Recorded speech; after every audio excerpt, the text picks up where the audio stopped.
Julia is now in the Pacific, but a piece of that storm is being left behind and could develop into another storm in the Gulf of Mexico. Fall lovers rejoice. The coolest air of the season looks to push into the eastern two-thirds of the United States over the next several days. First, I really want to thank and welcome all of the new subscribers. If you are just finding this channel for the first time, we track weather together. We would love to have you on board. Please hit that subscribe button, share this with your friends. Also post in the comments where you're watching from. Would love to have you on board again as we track the weather together.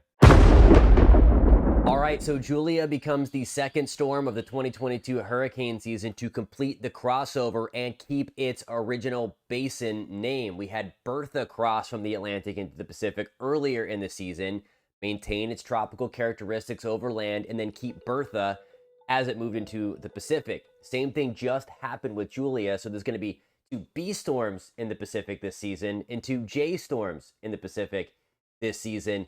2022 is going to become a trivia question one day.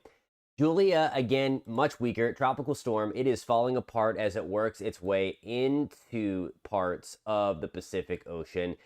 Still, though, bringing very heavy rain into parts of Mexico and into Central America.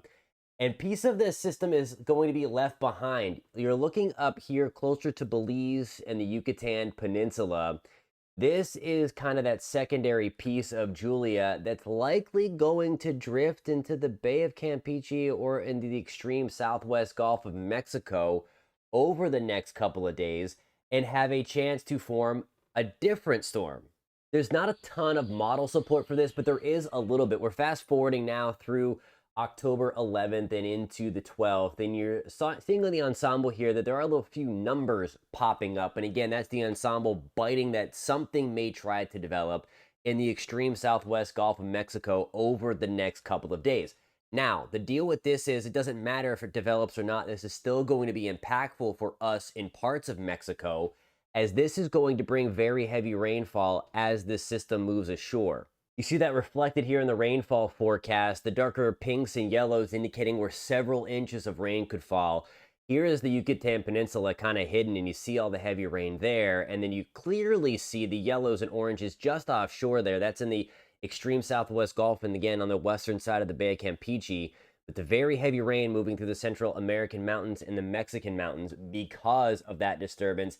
And that is going to be whether it gets a name, becomes a depression or storm or not. It's about this time where we start looking for the season-changing cold front, really the one that takes us from summer and puts us right into fall. This could be it. We're focusing on the blues. This is going to be the height anomaly here at 500 millibars. When you start to see the blue on there, that means it's lower than normal height starting to come back into play. I'm going to put this into motion here. And 2 things we're going to watch. The darker reds indicating higher than normal heights. We have this big ridge of high pressure building on the western side of the country. We're going to see warmer than normal temperatures, places like Washington, Idaho, getting into Northern California. There's also this little cutoff low into Southern California, so we could have some kind of crummy weather into Southern California. But the main feature here that I want to point out, you see the darker blues just really invading parts of the northern tier of the country, places like Minnesota into the Great Lakes.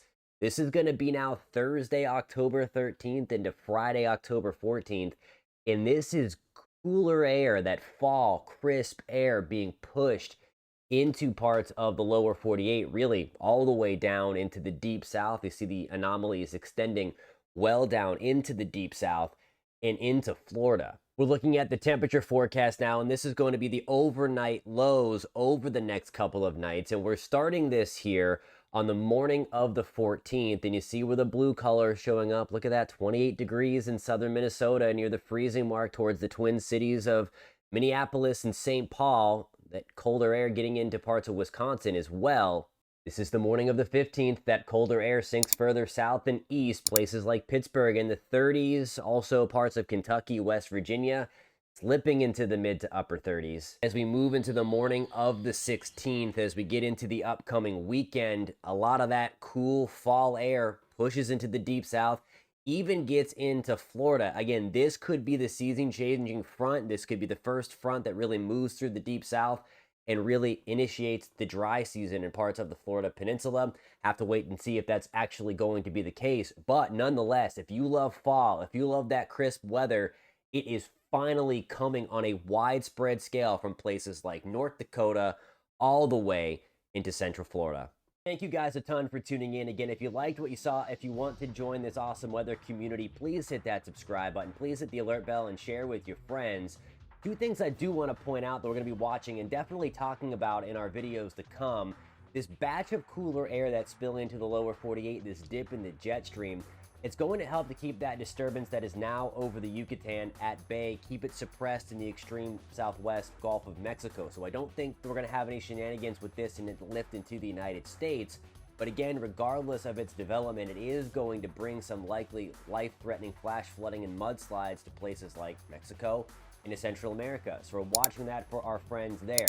The second part is, this is the part of the hurricane season where we really start to look for those homegrown storms. There could be some shenanigans with this cold front that does deliver that blast of fall to the eastern two-thirds of the U.S. We could have a spin up along that front once it gets out over the southeast Atlantic off the Florida coast or off the southeast coast of the U.S. So those are going to be the areas that we are going to watch for some development, tropical in nature anyway, as we move forward over the next week or so. Thank you guys again a ton for tuning in. We'll catch you next time.